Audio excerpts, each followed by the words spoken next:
Morein astronomy has benefited from amateur efforts, including myths that seek to explain astronomical phenomena. That is true for tribal lore too, researchers have found. A study of tribal people settled around central India has revealed a rich mythology. Researchers led by Mayank Vatia, Professor, Department of Astronomy and Astrophysics at the Tata Institute of Fundamental Research TIFR, Mumbai, carried out the largest study of its kind ongoing since 2014 to collect and document tribal myths with the participation of over 1,000 people from the Gond, Kollam, Korku, Banjara and Kolonikan tribes. Participants identified images of the night sky and narrated stories that were documented. Modern education is forcing us to learn only one narrative. However, there are parallel traditions, perceptions and narratives of our relationship with nature, says Mr. Vathia. The stories have a lasting appeal beyond the rational. A popular example is the Hindu myth of Rahu and Ketu. Asuras are demons who devour the sun and the moon, causing eclipses, which continues to fascinate many though eclipses are well understood. The researchers found that the tribal view of constellations and myths of the origin of the universe is quite different from what Babylonian or Hindu stargazers perceived. For instance, the Gond look at the Southern Cross crux and see a mahua tree. The Korkas have an interesting myth on the Centaurus constellation. Some prominent stars in Centaurus are the Menkent, the fourth brightest star in the constellation, and the Hadar, which is actually a three-star system and the second brightest object in it.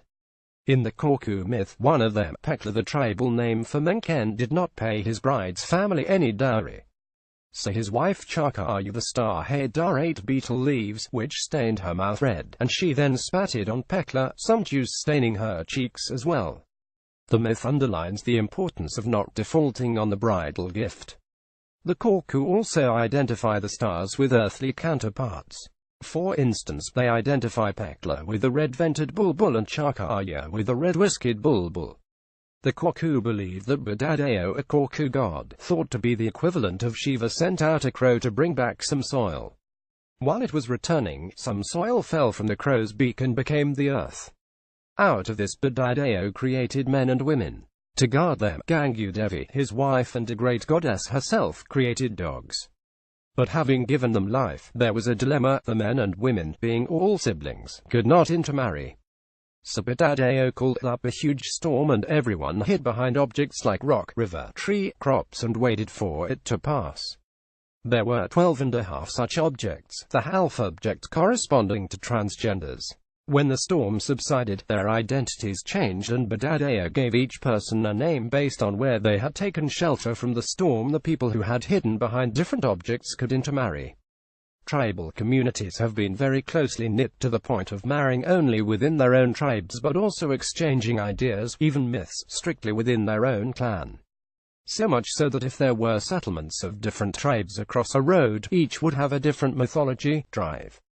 Vathia and co-workers found the Saptarshi Mandala, the Big Dipper. This mainly has 7 stars, 4 at the corners of an imaginary polygon and 3 bright spots trailing a distance away along a curve, is an asterism, or subset, of the larger constellation Ursa Major, Big Bear.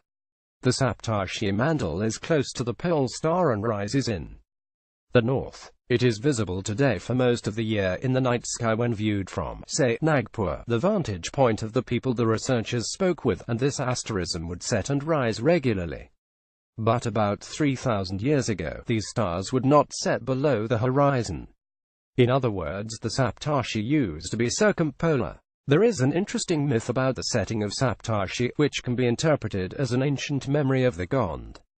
The Gond call the 4 stars forming the polygon Kachal, Orchid, and they see the trailing spots as thieves trying to steal the cot. They envisage an old lady on the cot who must not go to sleep, as thieves would then steal the cot. Dr. Vathia has an interesting interpretation of this story. He thinks that the implication of the belief that the lady must not go to sleep is that the constellation should not set. He, therefore, feels that the story suggests a reference to observations over 3,000 years ago. Mayank Vathia, Tata Institute of Fundamental Research. The Korku tribe, on the other hand, talk explicitly of the setting of the Saptarshi.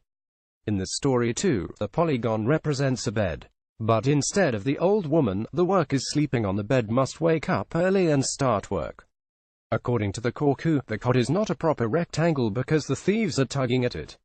The researchers have published a part of the findings in the Journal of Astronomical History and Heritage. The further work has been accepted for publication by Current Science.